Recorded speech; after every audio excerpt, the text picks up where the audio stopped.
Can awakening be traumatic? In a word, yes. I've met and interacted with a good handful of people, probably a couple handfuls of people, for whom awakening was somewhere along the spectrum of extremely uncomfortable to the most traumatic thing they've ever experienced. In some cases, even causing PTSD. Now, while I want to be sensitive to everybody's experience, as I've said many times, awakening and realization play out in so many different ways that it's impossible for me to capture everyone's experience and talk about it in a meaningful way. But I do see very clear similarities among the cases of people I've gotten to know who found awakening to be a very traumatic experience. The number one commonality I see is that for those who find it to be very traumatic, it usually comes out of nowhere. These are typically not spiritual seekers, people who have been working very hard, meditating, inquiring, doing rigorous Zen training, etc. Often they're people who have no spiritual background whatsoever, no knowledge of awakening, realization, enlightenment, other than having perhaps heard it in passing at some point, but certainly not practitioners or people who aspire to wake up. So when this comes out of the blue, often it's sudden clarity. Everything is very, very clear, very light. Boundaries seem to disappear, at least internal boundaries and often external boundaries. And it's so different than what they were experiencing previously that they really just have no frame of reference at all for what's happening, although it's not initially distressing often. You could almost say this is a sort of honeymoon period. But often within a few days to a few weeks to a few months, that clarity seems to be replaced by a very intense, energetic experience that can be anywhere from physically and emotionally uncomfortable to terrifying. What's interesting is the people I've known who this has happened to, when I ask them if they would ever give it back, they generally say, no, I would never give it back. And yet, they often say that they really hate the process. One person I talked to said this was the worst thing that had ever happened to her. And at the same time, she told me it was what she's always wanted. And she said it's what everyone always wants. Do you see how paradoxical this is? So how do we sort this out? How can it be the worst experience you've ever had, even causing trauma and PTSD, and at the same time you know it's perfectly natural, you would never give it back, and that it's actually what we want, or what we're looking for? Well, as I described in the book, in an entire chapter on paradox, the deeper realization goes, the more paradoxical things get.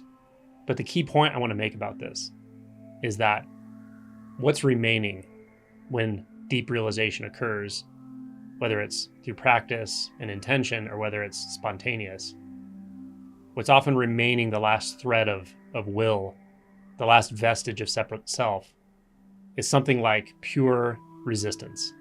This may sound strange, but truly underlying all of our ego structures, our self structures, our emotional landscape, our belief systems, etc., is a simple pattern of resistance. But it's a very intense resistance pattern when we no longer can separate ourselves from it with thought and emotion, etc.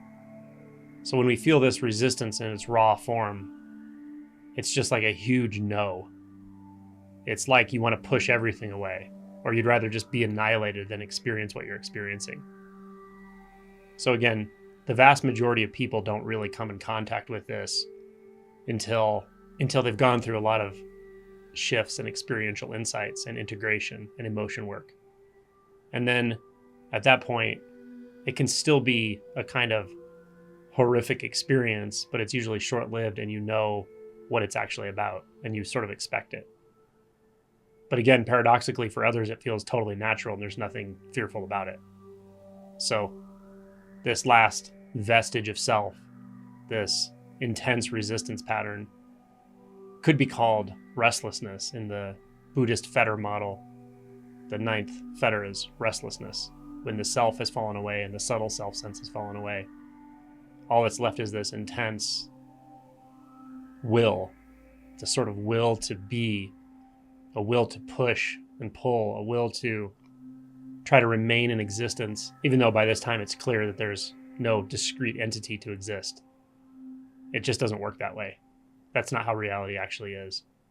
Now, to an ego that's trying to keep itself around, keep itself alive, this is like the ultimate loss. It's a sort of absolute death or an absolute nothingness. But that's actually a misrepresentation, a misperception. It's okay that it's there, but it's still a misperception. On the other side, it doesn't look anything like that. It doesn't look anything like anything, actually. That's the bizarre thing about the unconditioned or indeterminacy. The ego, the mind, the self cannot even get a toehold. But when it's not trying to anymore, this becomes deeply peaceful, profoundly peaceful. It's the peace that passeth all understanding. Also, you not only know what freedom is, but you realize freedom is the nature of reality. All suffering drops away, but all resistance to suffering also drops away. So there's nothing to resist in the world. Apparent selves, apparent egos pushing against you are not a problem at all. There's no counter response. There's nothing to solidify or fortify anymore. So the gist of this is that as this process unfolds, there's really no value in resisting it. Now, this underlying resistance pattern that underlies the self structures isn't something you can choose to do or not to do. It's already there. It's already operating. It's the source of delusion. It's the source of suffering. It's the source of struggle. It's the source of violence. It's already there. It's there in all of us until we come to this final bridge. But you can make an intention to trust the process, to surrender, to realize it's natural, to continue to question your beliefs and let them drop away, including beliefs about how this is for you, what's happening, whether it's good or bad, whether it's the worst thing that's ever happened or the best thing that's ever happened to you. Willingness to drop these judgments and beliefs will go a long way for you. And emotion work will go a long way. As this integrates, it does become deeply enjoyable, profoundly fluid, and as Adyashanti says, unimaginably okay. So if you've watched this video and you're a dedicated practitioner, or you don't practice, but you watch these types of videos a lot, maybe you read, maybe you inquire, but you've already oriented yourself to this, then I wouldn't be too concerned that you're going to be that person that has a horrific response with awakening. I don't generally see that at all. I see it usually in people who have no idea what's happening. It comes out of nowhere, and it's a particularly deep awakening. This can be extremely disorienting. But even in those cases, it tends to integrate when you stop fighting it, when you stop resisting. I've heard one theory that spiritual seeking, all the meditation practice, retreats, etc., aren't actually what's causing the awakening. They're just causing it to be a slower, softer landing. That you already know what's happening, and of course you do at some level, but you just want to slow the process down enough so it's reasonably comfortable. But whether or not that's the case doesn't actually matter. What turns out to be extremely important is a willingness. A willingness to let this process play out, even though it's going to be uncomfortable, even though it's going to be disorienting. Trust that it leads to a good place, and it does. So it's sort of a willingness to relinquish your trust in your own beliefs, ego structures, even sense of self, sense of separation, sense of purpose, direction, view, frame. If you're willing to let go of those because you trust that there's something beyond that that's more real, more natural, more intimate, more free, then you're in a good place.